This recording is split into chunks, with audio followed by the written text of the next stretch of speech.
stressful life events linked to Alzheimer's biomarkers, according to what scientists find in a new study. The other day, I saw something of a scan of a brain of a person that was under stress, and the scientists found that it does change our brain matter. And obviously, there's a lot of illnesses that come to us when our brain changes. For example, we were talking about this today in our church in the reading room.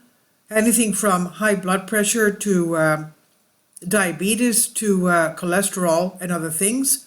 But this has to do with the Alzheimer's biomarkers here.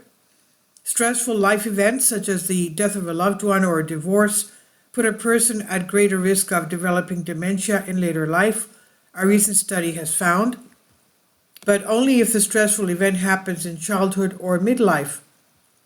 The study, published in Annals of Neurology, included 1,290 people at increased risk of developing Alzheimer's disease.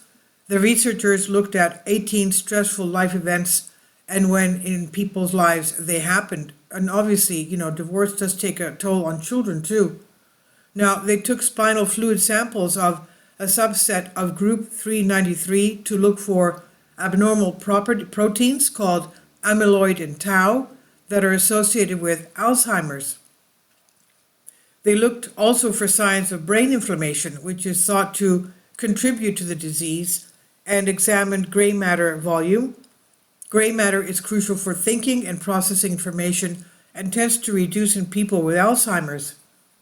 Although the researchers found that stressful life events in childhood and midlife were associated with biological markers of Alzheimer's, abnormal amyloid and tau, they found no association between stressful life events and reduction in gray matter.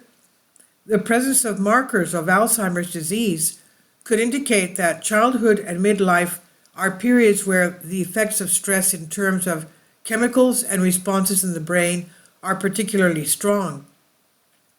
Childhood is a time of significant brain development, and researchers think that stress at this time can have long-lasting effects, including increasing the risk of Alzheimer's.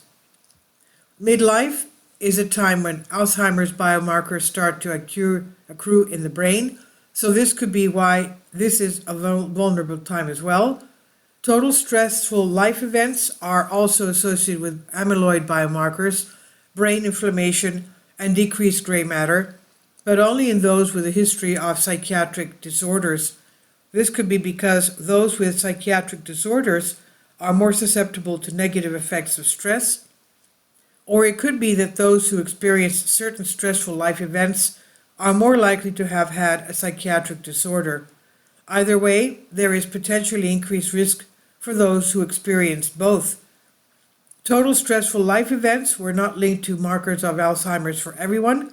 The researchers also looked at the differences between men and women in the relationships between stressful life events and biomarkers of Alzheimer's. Total stressful life events were associated with reduced gray matter in women, but not men. In contrast, total stressful life events were associated with tau biomarkers in men, but not women.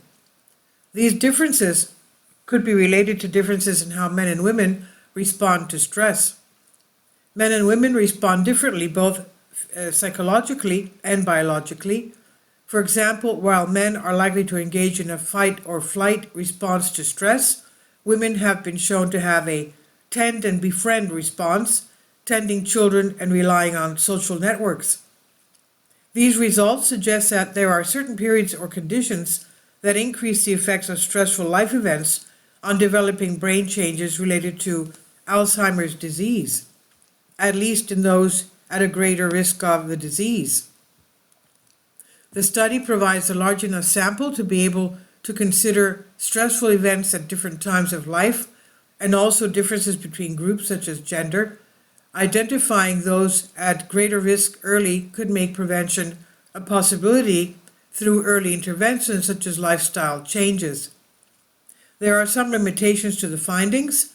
The researchers relied on people to recall what and when stressful events happened, sometimes many years later. There is also no measure of how stressful people found these events. Some people might be affected differently by stressful events than others. And also, we cannot be sure who developed Alzheimer's symptoms. The study only reports early physical markers of the disease and not diagnosis. Reducing the harmful effects of stressful life events.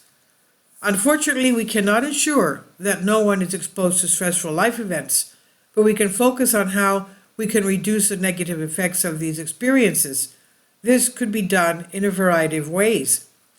One option is to help those who experience stressful life events develop coping strategies such as exercise, meditation, or seeking help from a therapist.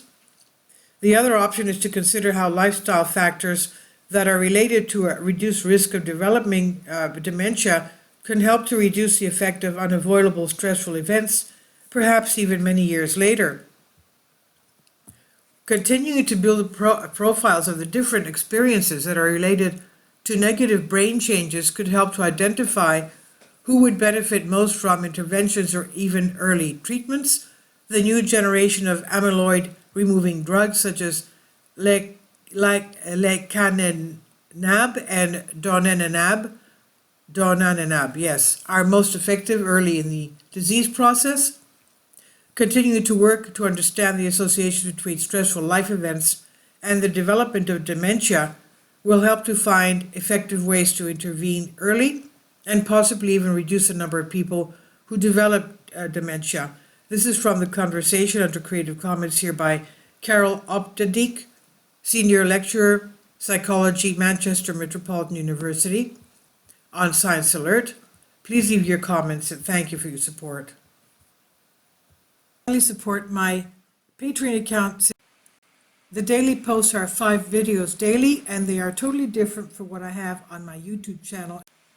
Thank you so much for your support and that you find all my content so interesting. You'll find the Patreon account details in the description box below.